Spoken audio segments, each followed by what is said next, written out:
The Secrets of Technology is brought to you by the StarQuest Production Network and is made possible by our many generous patrons. If you'd like to support the podcast, please visit sqpn.com/give.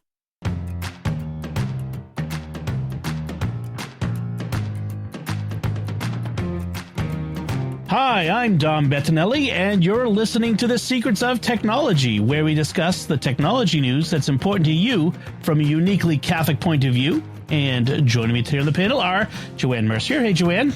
Hello, Dom. And Victor Lams. Hey, Victor. Hi, Dom.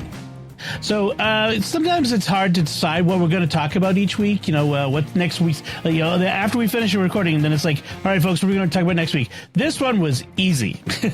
Yep. This time we're talking about the tech of the conclave. Now, if you've been living under a rock or you're listening to this in 2027 or something like that, what I'm talking about is the Papal Conclave following the sad death of our beloved Pope Francis, and now the election of the new Pope. Now, if it's 2027 when you're listening, you know who that is. So that's really cool, but we don't yet know.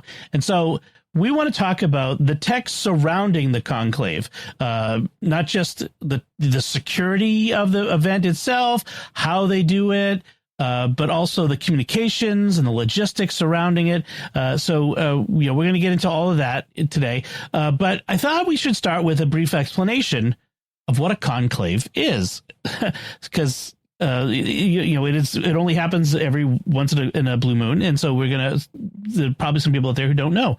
So a papal conclave is a gathering of cardinals. So popes appoint cardinals to be special advisors, but their biggest job, they're very like the one job, when you have someone's got one job, the one job is to elect the next pope when the time comes.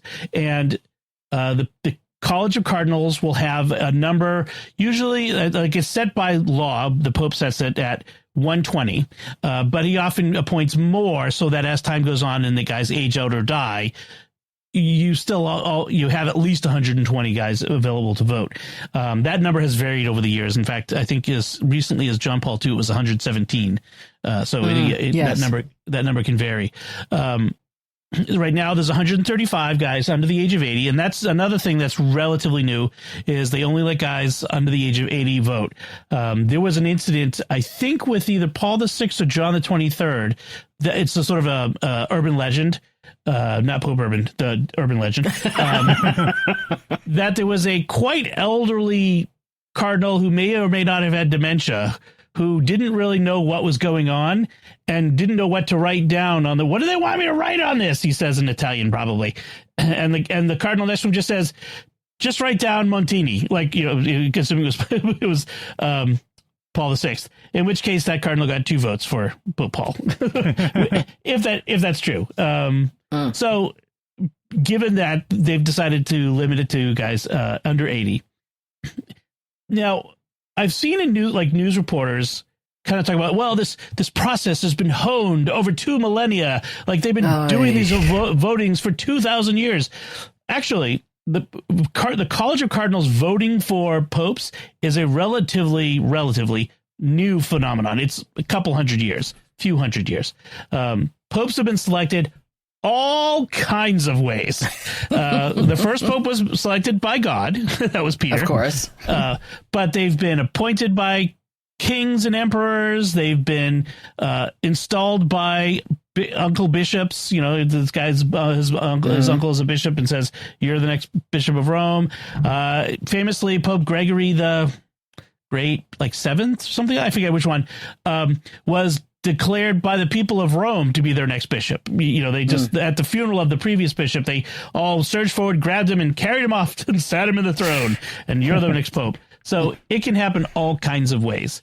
And the funny thing is, so conclave means with key.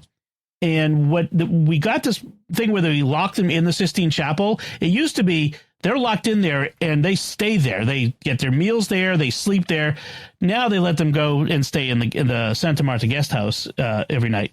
But this started when I forget what year exactly, hundreds of years ago, when the cardinals were kind of politicking, and they were taking over 2 years while they debated, and finally the people got fed up. Probably some kings, princes got fed up and said, put them into the Sistine Chapel and locked the door and said, you can come out when you've elected a new pope. So, and that's been the tradition ever since. So that's kind of how, in general, and we'll get into some of the details of the actual mechanics of what's going on as we go. But the other thing to know is, as we're recording this, the date set for the first ballot will be May 7th. That's when they'll go in. There'll be one ballot on the first day, and then starting on the second day, they will be 2 ballots in the morning, 2 ballots in the afternoon until they select the next pope. I think after 15 days or something, they go to a runoff between the top 2 candidates until someone gets 2/3 majority.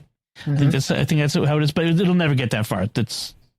They usually tend to go a little earlier than that, but you never know, because this time the bishops are really from everywhere.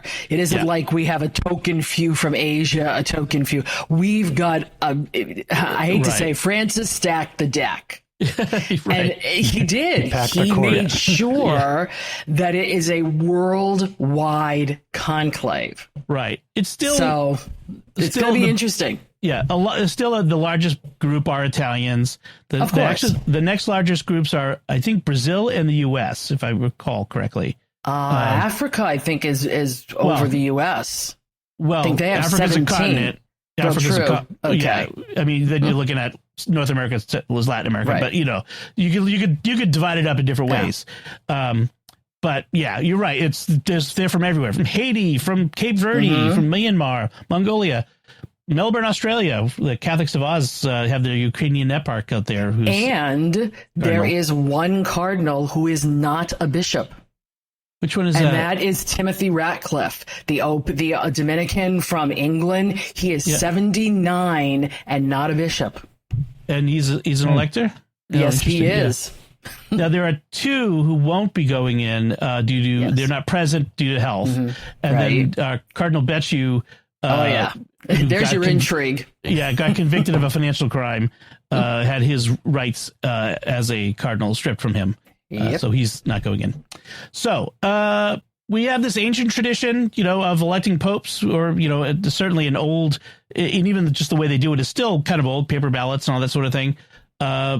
But we have modern security needs, and the Vatican is a tiny country, but it has outsized influence on the world, and so therefore the world pays attention and is invested in. Lots of governments have vested interest in who's going to be pope, and so it's a really big deal to make sure that the election is secure. It's not tampered with.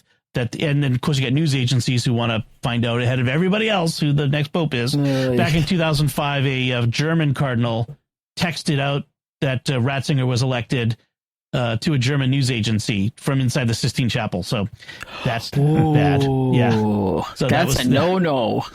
Yeah. Technically, the conclave was over, so therefore he didn't violate the oath that relates to excommunication, but that's riding the line. So yeah. So it's important to maintain the sanctity and integrity of the process. And so there's a lot going on. So we're going to have links to several articles from 2025 and a few from 2013 during the Pope Francis conclave. There was the technology focus was relatively new then, and so there was a lot of paying attention to it then. So we'll have a few articles there. So what do they do? We have the Sistine Chapel, okay, and they basically turned the Sistine Chapel into a Faraday cage. And if you know what a Faraday cage is, it prevents electromagnetic signals from going through it. So it creates a zone inside the cage that can't receive radio signals or send radio signals. And also they have signal jammers to prevent, phones, Wi-Fi, and that sort of thing. There's no phones. They can't bring their laptops in. The cardinals can't have access. Or the assistants. There are some lay assistants and priestly assistants who are allowed in to manage some of the technical aspects. And then they do electronic bug sweeps daily, but they've already started sweeping. Although I was thinking about, there's a possibility that someone could have planted a bug in the Sistine Chapel 5 years ago with the intent of being able to spy in the future. You know what I mean? Like, so it's not just someone getting there now. It's stuff could have been in there. But, you know, the movie Conclave, for all that surrounds it, right, gave a pretty, and the book gave a more detailed, and I love, the book is, I think, way better than the movie because it really gives you more details.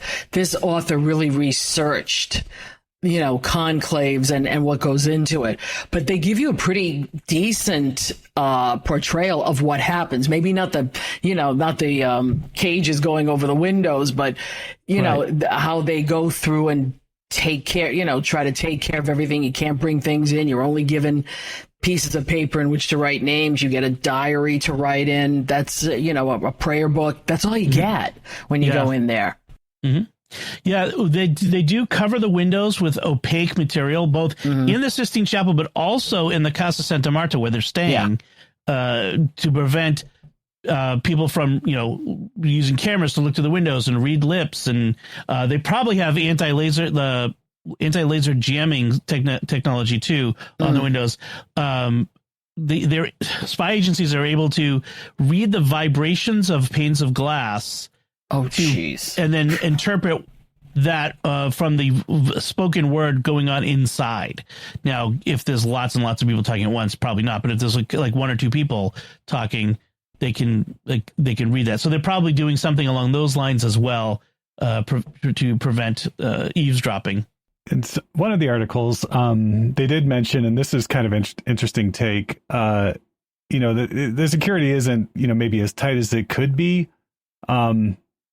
You know, they talk about all this, you know, security people can't listen in, hear what's going on.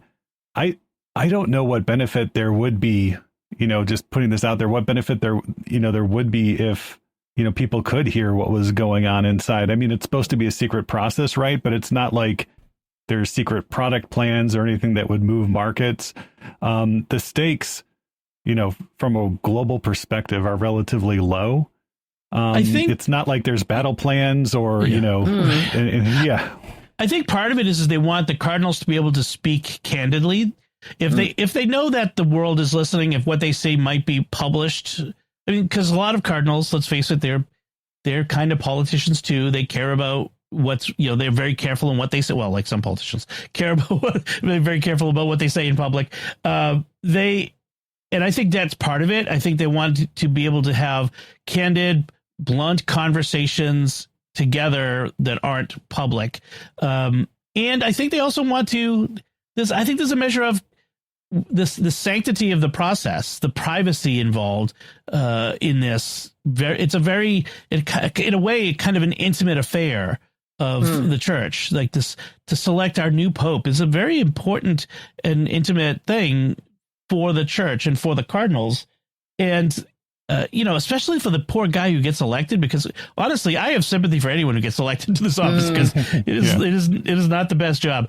And you know, what it would be like, the reaction in the room, you know, that sort of stuff. So I get what you're saying, Victor. Like, it isn't like, so what if China knows, you know, who's going to get elected? I mean, maybe some of the discussion revolves around, well, what would be your attitude toward the Catholics in China? Oh, I'd take a hard line. You know, like, maybe China would like to know that sort of stuff, I guess, but it's not like you say, it's not, you know, the nuclear launch codes. But I also think the cardinals take seriously, and we should take seriously, that the Holy Spirit is in charge here.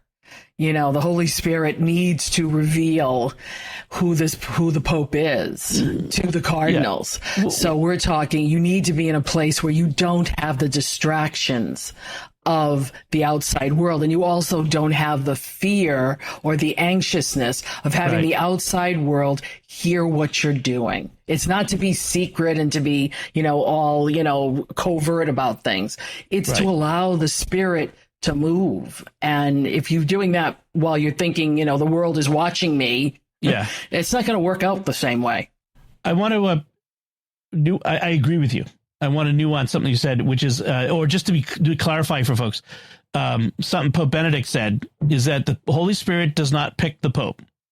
Just to be clear, the Holy Spirit, we seek the Holy Spirit's guidance and wisdom, but the Pope is selected by men, and so it can be a fallible choice.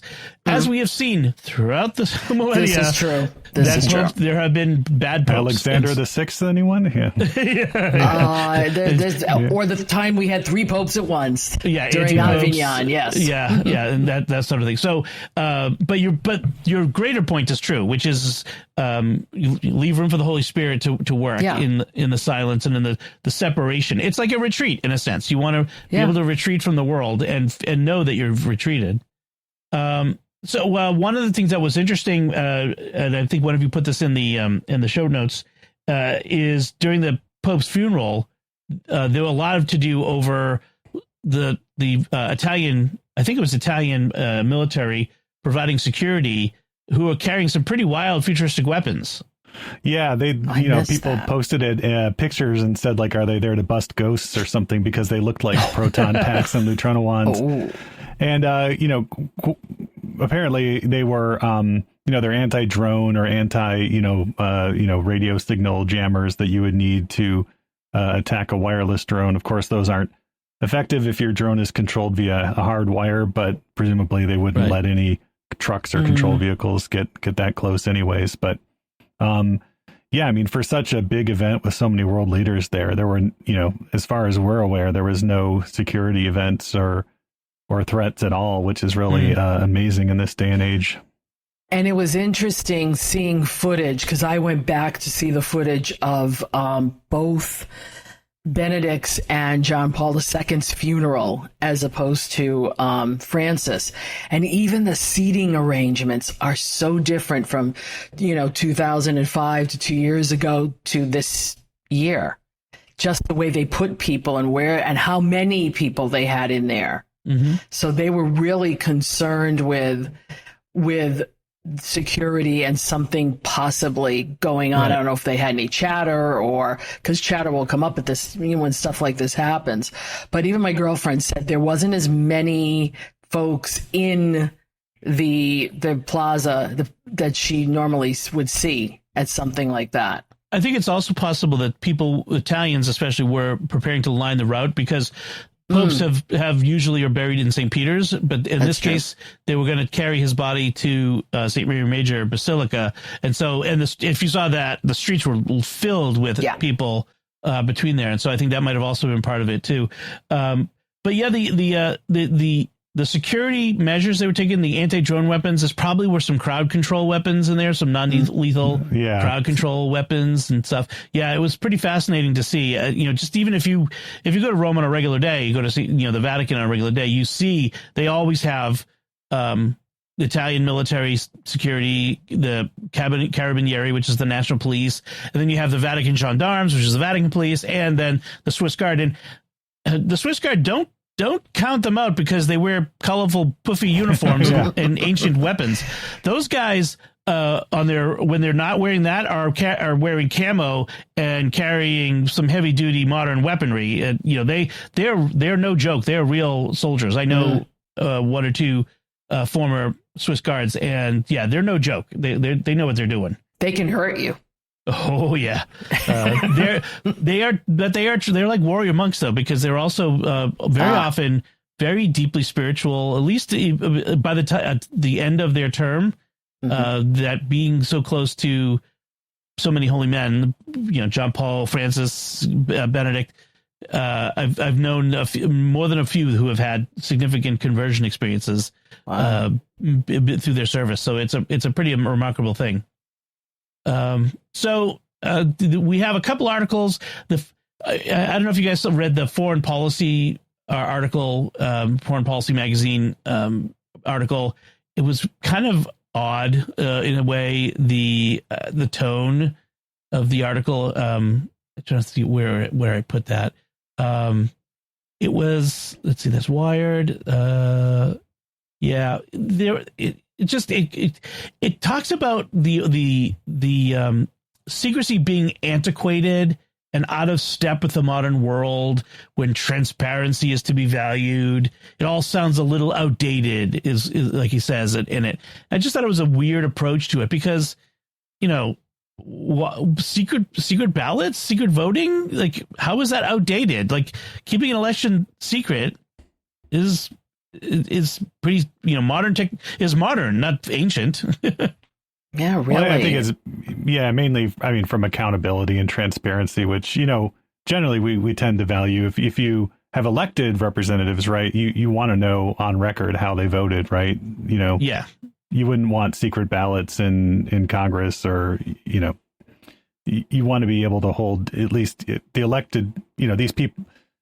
Bishops don't represent the people, but right. the way that the same way elected officials do. But they don't have constituents, right? Yeah. The article also talks about how in 2005 there was mudslinging, smear campaigns against several of the front runners.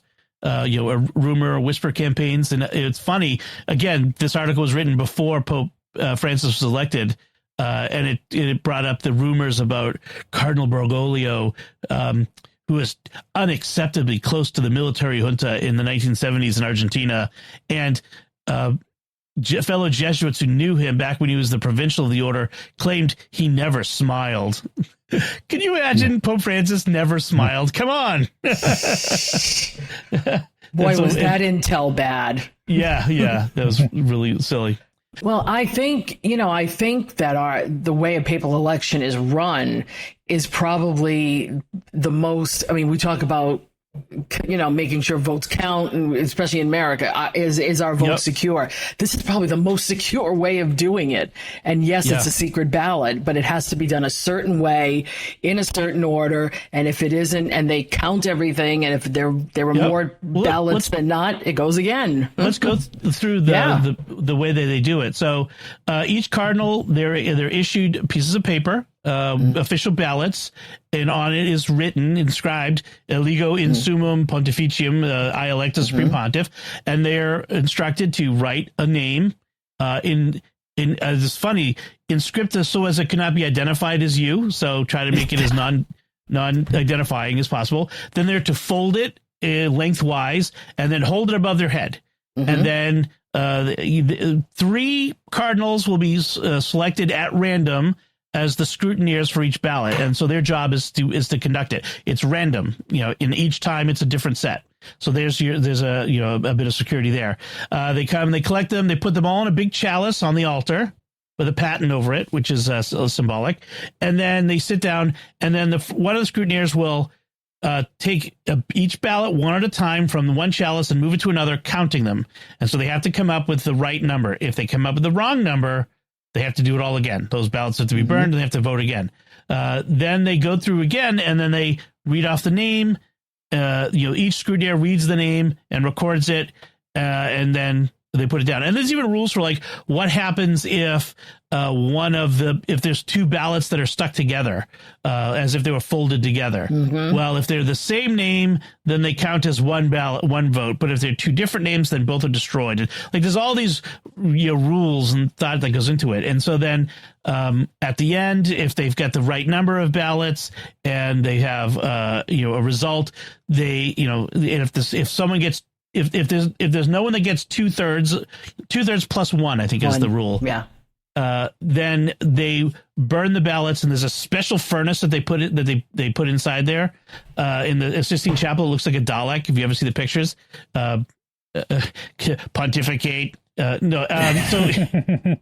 So they burn them, and they use nowadays they use a chemical that they burn with them in order to ensure that we either have definitively white smoke or definitively black smoke. Because was it with Benedict that we wasn't quite sure whether the smoke was kind of gray, and no one was quite sure whether it was black or white? I thought it was John Paul, because it might have been John Paul. Yeah, because by Benedict they were starting to use the additive, I think, because that's what happened. Yeah. It was going, well, what color is that? That's gray. No, it's supposed to be black or white. Yes. So if nobody's elected, it's black smoke. And then once they have a vote, and what will probably happen is, I think this is what happened with Francis, is someone will get to 2/3, and then they'll have a one more vote, a sort of ceremonial vote or ritual vote, where it will be unanimous, where they just, we want to show a unanimous front, that we unanimously support him, and that will be a sort of ceremonial ballot.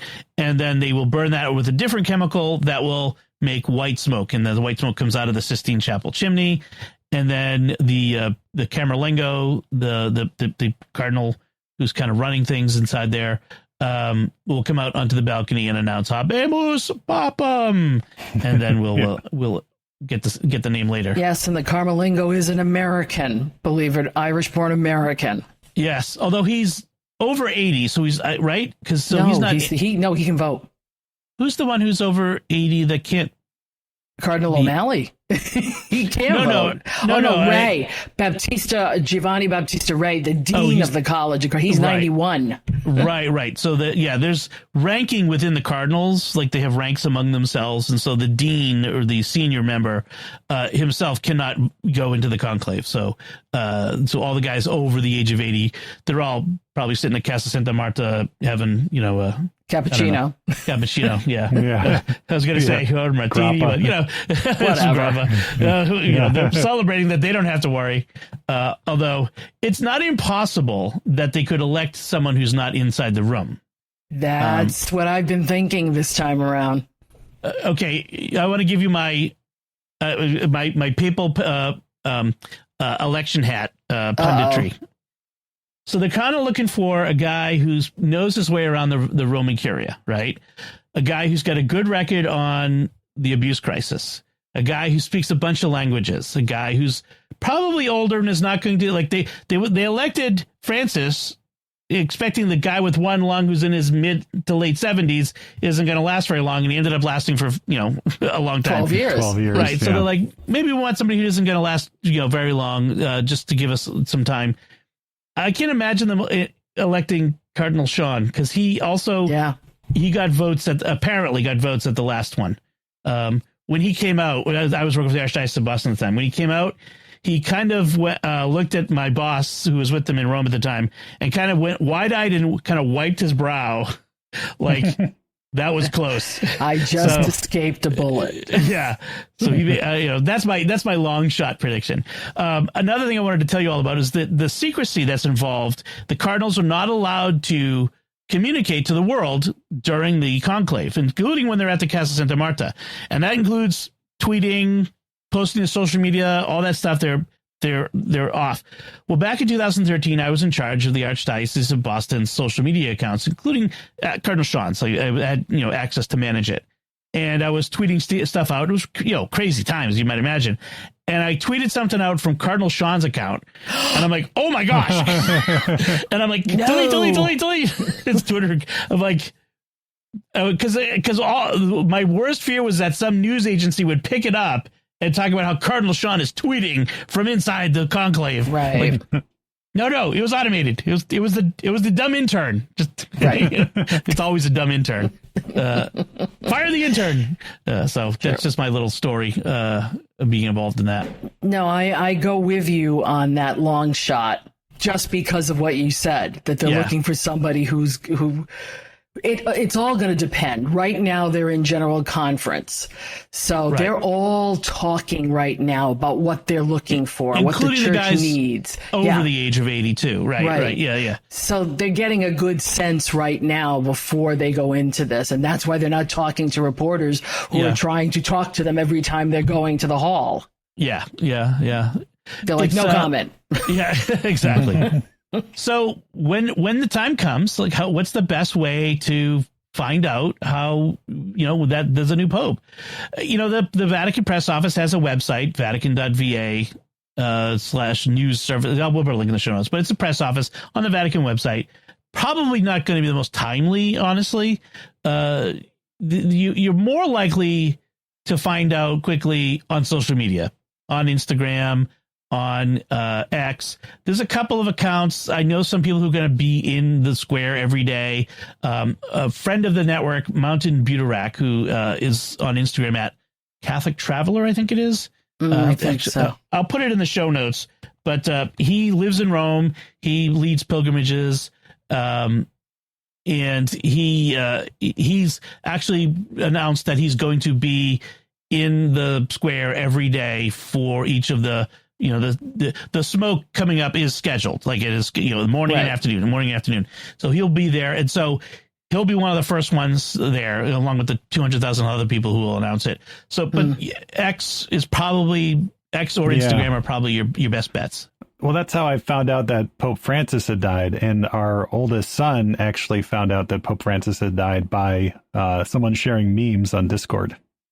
Oh wow! So if you want to know how the Zoomers get their news now, it's through memes on Discord. Memes on Discord. That's all right. My husband came up at 6:30 in the morning on Easter Monday when I'm dead tired after Holy Week and just looked at me and went, "The Pope is dead," and I went, "What?" I'm just lying there going, "What?" But no. Getting back to you getting the news, my friend who lives in Italy and she's an expat. She has suggested that I fire up the Rai Play app. Now it's RAI Play. That is the official Italian television app. Yep. And she said there is a way in there to get the closed captioning to come up in English. She said they will probably have the best coverage without a lot of over politicizing. They'll tell you the news of what's going on. Right. So I'm going to fire that up. Yeah.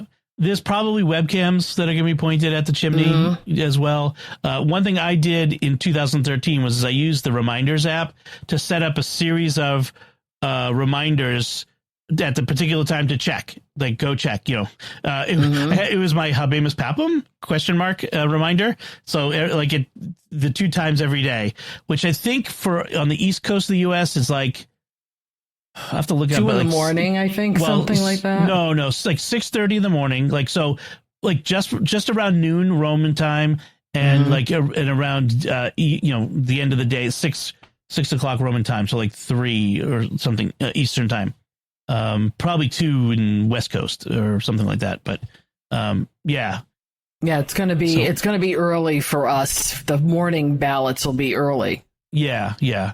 So my prediction is it'll be actually like by the end of the week, by Friday. Like, so it starts on Wednesday the 7th. I figure by the 10th we should have a pope. Okay, that's my guess. All right, I don't think it would go far. If it goes further than that, it's going to be interesting. Oh yeah, if it goes further than that, then they really have no idea who liked, and they're really hashing it out. But I don't think it's gonna, like, these general congregation meetings that they're having now are really the effort for them to identify who are the guys who stand out, what are the needs of the church, and to kind of match that up. And I think that going in, there'll be a handful of guys on the first day who will, there'll be guys who get votes out of courtesy, like out of, hey, I'm voting for you because I really like you and you should have a vote. But after the first ballot, they'll knuckle down, and pretty quickly you'll see 2 front runners, and it will narrow it down to those 2. That's my guess, based on 25 years of paying attention to the Vatican. More than that now, actually. And not watching the movie Conclave. I have not seen the movie Conclave. You have not? No. No. Victor, have you seen it? No, and I never will. It truly wasn't that bad. But having said that, watch movies that are good. Oh well, yeah.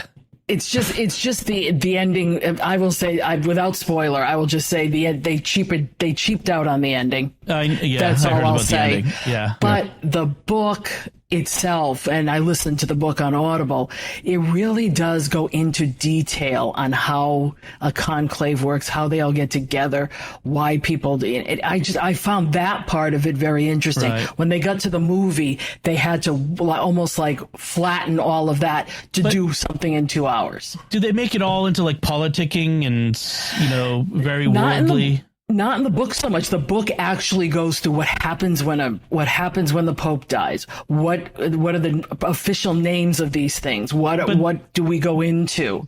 And then you get the dramatize characters. it. Yeah, they do dramatize it, but even in the book, it was very different. The book was different than the movie, but they all came to the same conclusion, which really frosted my feathers. So, because I just didn't think they had to go there. It would have been fine. I think it would have been fine without the ending they got. They did something for shock value at the end. Yeah. Yeah, and then it was misinterpreted. So, right. And I knew it would be. Yep. All right. So I think that pretty much covers the gamut. Well, one thing we need to be careful of in 2025 is fake news and AI generated pictures. I've already seen the Photoshop photo of Pope Francis hugging the penguins. Oh God! Oh, and the one with the dog supposedly that was at his deathbed. Yeah. Esteban. Yeah, right. That fake. There's also fake stories. There's one that's circulating about a message from Pope Francis from a hospital. That is not true. He never said it. So you got to be careful about the fake news, and there will be fake news, and there will be fake photos, AI generated photos of whoever's next and what's going on. Just people do it for the lulz. They do it for attention. Who knows why they do it? Speaking of AI generated photos, if you're a fan of the TV show Psych, which was a very funny show from a few years ago, there's an account on X, Catholic_comedy or Catholic comedy, and he did basically an entire episode of Psych where Sean and Gus get drawn into the conclave, and the AI photos are really remarkable with guest appearances from Ray Wise and Carrie Ellis and stuff, and the dialogue's all written out. Oh my gosh, that's brilliantly done. Yeah, I'll have to check that out because I loved Psych. That was a great show. Fun. All right, so that should do it right now. There's one more thing, but I'm going to leave that for your pick of the week, Joanne. Okay. But other than that, I think we are pretty much covered most of the tech surrounding the conclave. Again, next week when we meet, the conclave will have just begun. I doubt by the next week's episode we will have a pope, but if we do, that will be that. But if you have questions about the process or anything we covered, we'd love to take them and address them in a future episode. You could do that at technology@sqpn.com, and we'd love to hear from you. So before we move on, I do want to take a moment now to thank our patrons who make it possible for us to create the secrets of technology, including James D., Brian S., Michelle, Rodney B., and Evan S. Their generous donations at sqpn.com/give make it possible for us to continue the secrets of technology and all the shows at StarQuest. And you can join them by visiting sqpn.com/give. And I just want to take an extra moment to kind of, I read my script, but I also just want to, make a heartfelt appeal.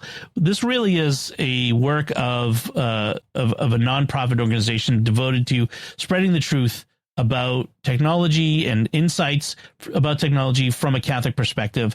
And we really rely on your donations to keep things going. We wouldn't be able to do this without our patrons. We really wouldn't. This is an expensive undertaking to do this with quality, not just this show, but all the shows we do. And so we really do appreciate all of the financial help that we receive. And if you can make a donation of any amount, whether monthly or a single gift, it would really be greatly appreciated. And I would thank you personally for doing that. So that's at sqpn.com/give. So let's move on to some headlines. Saying thank you to ChatGPT is expensive, apparently. The headline, Not Sam my Altman problem. admits that saying please and thank you to ChatGPT is wasting millions of dollars in computing power. And what this highlights is AI, though, LLMs that we have now is very expensive to run. It is remarkable technology. It is amazing what you can do with these things, but that amazing result costs a lot of money. And every time you make an inquiry of one of these AI, LLMs, transformer models, or what do you want to call them, it costs quite a bit of money in electricity, servers, that sort of thing. So, he points it out on X, Sam Altman, the CEO of OpenAI, that they probably spent tens of millions of dollars just for people saying please and thank you, and that having to be processed by ChatGPT. But he says that's actually not, it's probably money well spent. And other researchers kind of point out that maybe it's actually a good thing because these GPTs are collaborative machines in the sense of they learn from us. And so, but when we are polite to them, it teaches them to be more human in their response style. that to work with us less like, cold, unfeeling machines and more in a personal way that makes conversation easier. I don't know. What do you guys think of this? I've never really felt compelled to say please and thank you to, frankly, sometimes I swear at the A lady because she won't shut up. But I've never felt compelled to be polite. Maybe I should be. What do you guys think? Well, now that I know it's costing them money, I'm going to do it even more. Yeah. I'm going to say please and thank you even harder. No, I mean, it's, whatever. They're not thinking, they're not human. It's, they're just, if they get 99 responses where someone says please and thank you and one where they don't, they're going to predict, please and thank you more often in their own replies and stuff. But I don't know. It's, I don't think the benefit is to the AI. The benefit may be more towards us and how we interact with other humans. If we start treating AIs, even though they're not human, as, just functional entities that we use for our own benefit, I don't see how that doesn't spill into our own interactions with the human beings in our lives. You stop being able to distinguish, especially if you're just chatting with someone on IM, right? That's true. Be nice to the AIs because they'll help you be nice to humans later. Okay. What do you think, Joanne? I agree with Victor because I'm just a person who says please and thank you. And for a while, it took me a little bit of a while not to do that all the time to Shlomo. It was like, because I'll say, turn on the light and I'll say, thank you. And then I say, don't say that. But I think Victor's right. If we stop doing that with the AI assistants that we have, what's going to say we're going to distinguish them between regular people, and now we're going to not say please and thank you to the regular folk. Some of us were brought up saying that because it was the proper thing to do to acknowledge another person. So even though we know it's not another person, but yeah, I like the way he says it's tens of millions of dollars well spent. Well, I hope so, because I'd hate to have him start saying, don't do that. That wouldn't be a good thing. I wonder how much of the nature of the discourse on social media like X and, Facebook, how bad it has become is a result of the depersonalization, because we can't see people face to face and it's just a machine that we're yelling at. Just like when you're driving down the road and somebody cuts you off and you yell at them, and then do you ever have the experience of like yelling at someone for being a jerk, and then you recognize them as someone and you're like, oh, now I feel bad, even though they probably didn't hear me. It's like maybe we should take every opportunity to act more charitable and loving, even when it doesn't matter. I think that's Mm-hmm. You have to remember not to do that when I'm near work. Right. Yes. Driving in the parking lot at work. Yeah. You jerk. Oh, hi, Father. What really helped me is when people are very rude and inconsiderate and zoom past you and cut you off. I just assume that they're in a hurry to find a bathroom, and that, gives me a little extra charity, It's like, maybe they just are in a hurry, had the burritos and the coffee for breakfast. And yes, don't do that. That's why Taco Bell doesn't sell breakfast. So our next headline comes from the College Fix, and it says University suspects big tech Google and Meta is censoring ads just because it's Catholic. And this comes from the University of Dallas down in Texas, where both my nieces are and my wife went to school. And the UD says that they're facing repeated ad censorship from Google and Meta, and they've noticed that they've persistently blocked ads for its business graduate program, not a religious one, but a business program. And they said that they were blocking Google continues to claim that they're being blocked for religious reasons when none of the College of Business ads have religious content in them.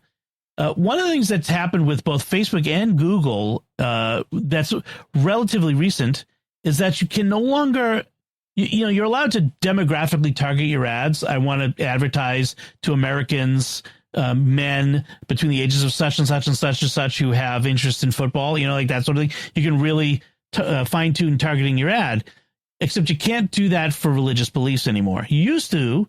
In fact, the network used to buy ads just to advertise our podcast to Catholics, who are our natural audience, but you're not allowed to do that anymore. And even though the University of Dallas is not trying to advertise to religious groups, they're still having their ads blocked. And it's kind of a weird thing. And they you can read the article, they explain why they come to this conclusion. But, what do you think? I mean, let's take a step back. Is it right for Google and Meta to ban advertising based on religious identity? Like, is it okay that they tell us that you can't advertise? Like, what is the supposed benefit of not allowing that? What do you think of targeting ads? The people who run Meta don't like religion and don't want those ads and just want to punish people who are religious for all the posturing that Mark Zuckerberg did, at the beginning of the year about, we're going to, not censor people. We'll institute community notes and it'll be fine. There's been little to no evidence that it's any less evil over at Meta. I mean, right. I think they're still seeing this is another example of, people being stifled. I just don't know why University of Dallas would continue throwing good money after bad. I mean, I guess they need some ads on Meta, but I mean, there's an easy fix for this, and that is don't advertise on Meta anymore and spread the word, among all the other Catholic universities. Especially, I think the big problem is Google. I mean, you got to go where the people are, where the eyeballs are, and especially with Google, which has they have their own antitrust lawsuit about they're blocked on search and search advertising. If you don't advertise on Google, you're on the hinterlands. No one, some people will see your ads somewhere, but not the audience that they have. Are people choosing colleges based on Google searches though? Or, I mean, they are effective. I mean, the advertising is effective. Like if someone searches for Texas business, college business programs, you want that to show up in the search, because it has been proven that people do click on like the top advertising links at the top. That's prime space. Nobody clicks to the second page. Even if you're not at the top of the first page, you're probably not going to get a click. And so, I mean, it does pay. I mean, if the search engine, advertising is effective, which is why Google should be afraid of ChatGPT, frankly. Yeah. But I think both Google and Facebook have claimed that they've taken out the religious identifier as an advertising demographic option to prevent abuse. So people intentionally sending anti-Semitic or anti-Muslim stuff to people based on their religion. But I'm like, well, you can weed that out anyway. Like, you just say you can't do that. You can't have anti-Semitic, stuff. Ads, makes sense. Yeah, so that doesn't fly with me. Look, Meta has been does not have a great track record with Catholics. Facebook was not allowing priests to put father in their title. Back in the day. Right. And I've had things taken down. I think I put a picture a couple months ago. I put a picture up on Facebook of cardinals in a conclave with the big white miters, and they took it down, and I think they thought it was the Ku Klux Klan. Right. So it's like, I'm sorry, you just had to see the underneath where it said, old fashioned conclave, or like conclave of 1960 or something.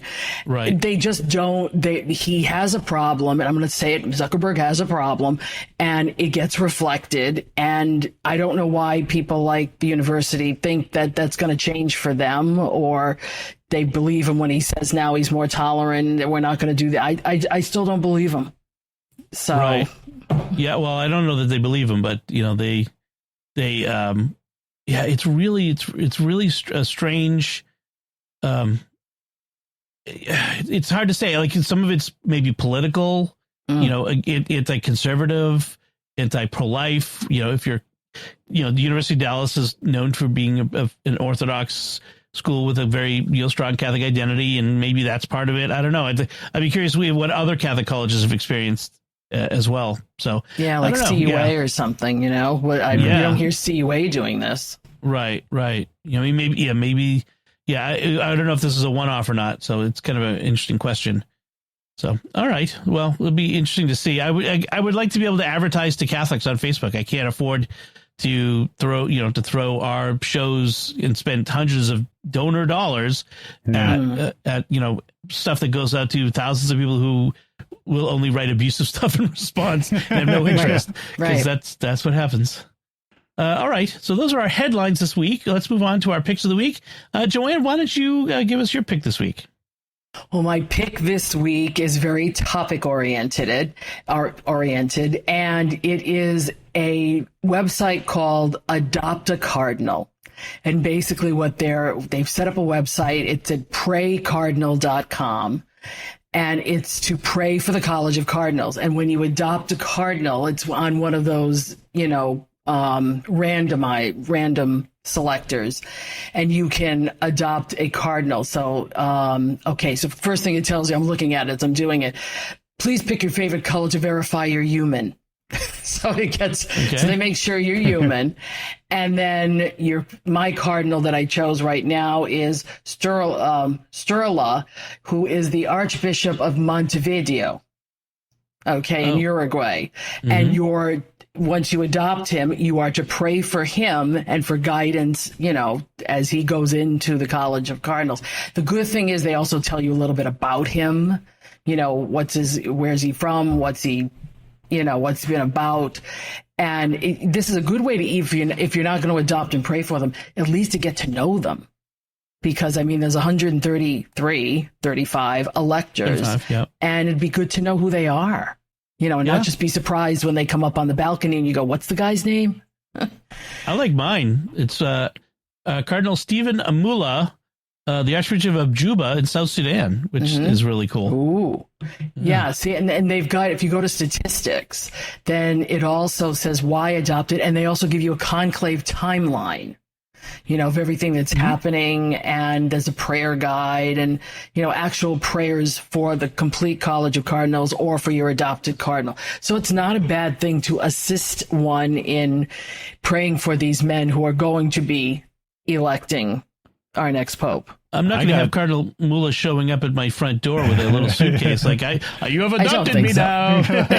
No, I don't think so. But I think I got Malcolm Ranjith, who is the Archbishop of Colombo, and that's one of my favorite shows. So.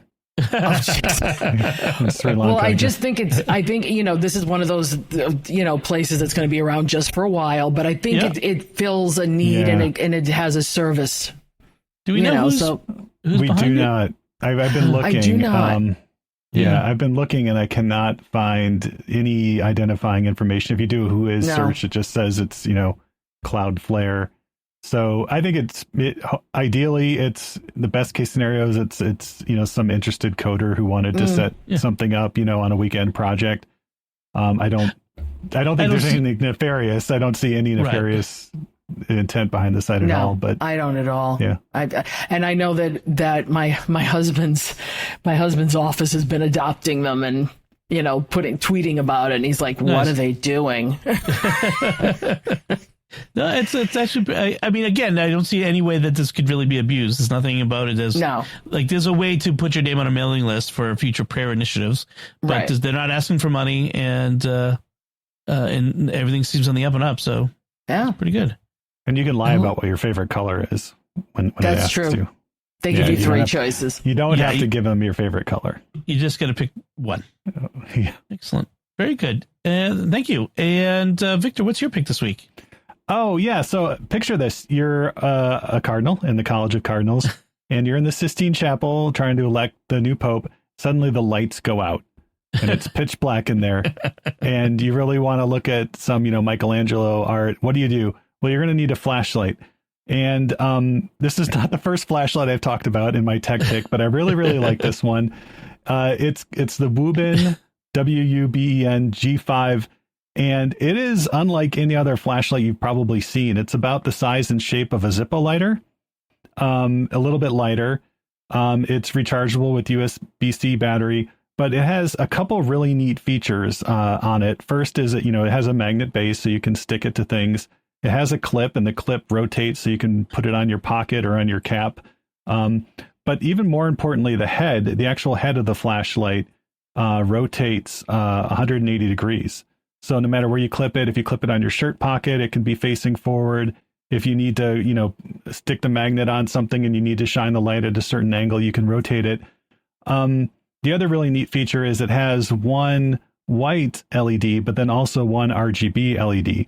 So you can switch modes. And then it has a jog wheel, like a wheel on the side that you can use either to change the intensity of the white light or change the color of the RGB light. So you can have any color flashlight you want, adjust the brightness. And the other really nice thing I like about it is it has a mechanical lock switch on it. So most flashlights have a lock mode, so you don't accidentally turn it on in your pocket. But usually you have to like tap the button 3 times or hold down the button to unlock it or to lock it. This is just a switch, and then, you can turn the flashlight on and then lock it again. So they're about $20, $25. I think they just came out. I think they're sold out on Amazon, but the black one is available through the Woobin website, or you can just wait till they're back on Amazon and save $5. But or I don't know how much they'll cost now, but yeah. So it's a really cool flashlight. It fits nicely in a shirt pocket because it's flat and rectangular, and I think it's cool. Oh, where was this during Holy Week? I needed something like that for the Easter Vigil, man. That's really cool. Yeah. My pick this week is another little Mac utility app. So one of the things that's kind of popular among Mac power users for years is the idea of a hyperkey, and basically it's you get a number of modifier keys for making keyboard commands on your Mac. You get Control, Option, Command, Shift. You can use all these in different combinations, and you'd think that would be enough, but it's never enough. You can always more, because you're always running into key combinations that apps are already using. And so you can use different programs, including the operating system itself, to create new keyboard shortcuts that you would like to use. And so someone came up with a few years ago the idea of a hyperkey, using the caps lock key. Some people say, I don't ever use the caps lock key. I don't want to use the caps lock key because I sometimes accidentally hit it and then I'm typing in all caps and I don't realize it sort of duplicates the purpose of the shift key. So repurposing the caps lock key to something called the hyperkey. And what a hyperkey is, it simulates hitting Control, Option, Command, and Shift all at once, along with whatever the other key is on the keyboard, like L or P or whatever. And it's really hard to hit all those keys with just your hands, to mash all those buttons at once. And so if you can just remap the Command key, the caps lock key, to do all those modifiers, all the better. There are a number of programs out there that do this as a function, like this Better Touch Tool and Keyboard Maestro, but you may not, those are all you have to pay. Hyperkey at hyperkey.app is free, and it just does this one thing. It takes your caps lock key and makes it a hyperkey. And then, using the settings, system settings, keyboard setting panel, you can create new commands using the hyperkey to use in different programs. So if you want to, add a new keyboard shortcut for Safari or Mail or something like that, you can do that using that, or other programs as well. So, and it's free. So what's not to love about that? And that'll do it. That's my pick. And that'll do it for our episode this week. We would love to get your feedback on anything we talked about this time. You can let us know by commenting on the show at sqpn.com/technology or the StarQuest Facebook page at facebook.com/StarQuestMedia. Send an email to technology@sqpn.com or visit the StarQuest Discord community at sqpn.com/Discord. You can find links from our discussions and our picks of the week on our show notes at starquest.fm/TEC297. Remember to like each episode of Secrets of Tech where you find us on social media, like at Facebook or on X, where we're at SQPN, and leave us comments wherever you find us. Until next time, Victor Lams, thank you for joining me and sharing the secrets of technology. Thanks, Tom. Joanne Mercier, thank you as well. Thanks, Dom. And once again, I'm Dom Bettinelli. Thank you for listening to the Secrets of Technology on StarQuest, and hopefully we'll hear soon. Habemus Papum!